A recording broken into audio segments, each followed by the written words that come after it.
সহিহ বুখারীর 526 নম্বর হাদিস। এক ব্যক্তি রাসূলুল্লাহ সাল্লাল্লাহু আলাইহি সাল্লামের কাছে আসছে।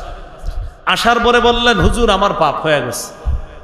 নবীজি এই কথা শোনার পর অপেক্ষা করলেন। ইতিমধ্যে আল্লাহ সূরা হুদের 114 নম্বর আয়াত নাজিল করে দিলেন।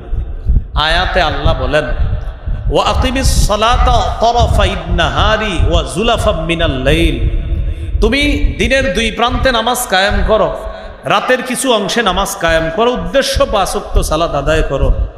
ইন্নাল হাসানাতি ইউযহিবনাস সাইয়্যাত, নিশ্চয়ই পুণ্য পাপকে দূর করে দেয়, পাপকে মিটিয়ে দেয়। আয়াতে পুণ্য দ্বারা 1 নাম্বার উদ্দেশ্য হলো 5 ওয়াক্ত নামাজ। কেউ যদি নিয়মিত 5 ওয়াক্ত নামাজ পড়ে, আল্লাহ পাক রব্বুল আলামিন তার গুনাহগুলা ধুয়ে মুছে সাফ করে দেয়। রাসূলুল্লাহ সাল্লাল্লাহু আলাইহি সাল্লাম বলেন, লাউ আন্না নাহরান বিবাবি আহাদিকুম ইয়াগতাসিলু ফীহি কুল্লা ইয়াউমিন 5 মাররাত হাল ইয়াবকা মিন দারনিহি শাই। আচ্ছা বলো তো, তোমাদের কারো বাড়ির সামনে একটা পুকুর আছে, এই পুকুরে বাড়ির মালিক দৈনিক 5 বার গোসল করে, আচ্ছা তার শরীরে কি কোনো নাপাক থাকবে?